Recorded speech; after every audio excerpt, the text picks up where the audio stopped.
ఇక్కడ ఒక విషయం ఆలోచిస్తే, నేను చిన్నప్పుడు హై స్కూల్ కు పోయేవాడిని. మా ఊరు నుంచి 6 కిలోమీటర్లు నడవాలి, కొన్ని రోజులు సైకిల్లో పోయేవాడిని. మా ఊర్లో ఒక ఆయన సోషల్ యాక్టివిస్ట్ ఉండేవాడు, కేశవయ్య నాయుడు గారిని.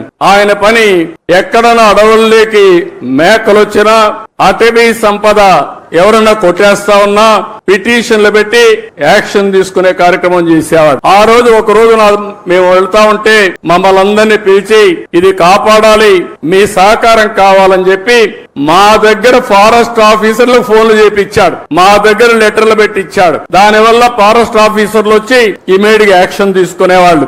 అంటే ఒక పర్యావరణాన్ని కాపాడడం కోసం విద్యార్థుల్లో స్ఫూర్తి నింపిన వ్యక్తి కేశవయ్య నాయుడు. అలాంటి వ్యక్తి ఇప్పుడు కూడా నాకు జ్ఞాపకం ఉంటాడని చెప్పి మీ అందరికీ తెలియజేస్తున్నా.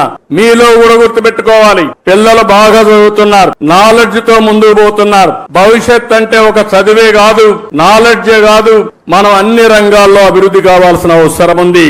ఈ రోజు ప్లాస్టిక్ ఉంది, చాలా ప్రమాదకరం. నిన్నే మా కృష్ణయ్య గారు ఒక ఆర్టికల్ రాశాడు, చూశాను.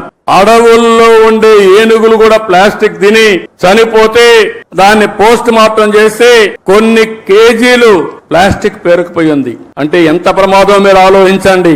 ఈ రోజు మనం తినే తిండి కూడా ప్లాస్టిక్ అంతా ఉపయోగించిన తిండి మనం తింటున్నాం. మన పొలాలకేసి అదే విధంగా తయారయ్యే పరిస్థితి వచ్చింది. మన పశువులు కూడా ఈ ప్లాస్టిక్ ఇవన్నీ తిని ఆ పాలు మనం తాగుతున్నామంటే ఎంత వాతావరణాన్ని కాలుష్యం చేస్తున్నామో మనం గుర్తుపెట్టుకోవాల్సిన అవసరం ఉంది.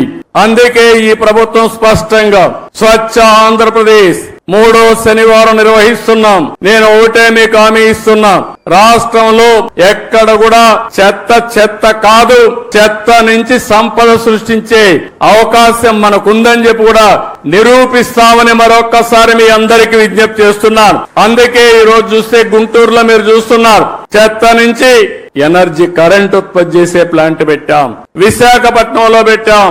ఇప్పటికి అన్ని ప్లాంట్స్ పెట్టి కంప్లీట్ చేసేవాళ్ళం, కానీ గడిచిన ప్రభుత్వం దీనిపైన కూడా సీత కన్నేశారు. దీనివల్ల ఇబ్బంది పడ్డాం.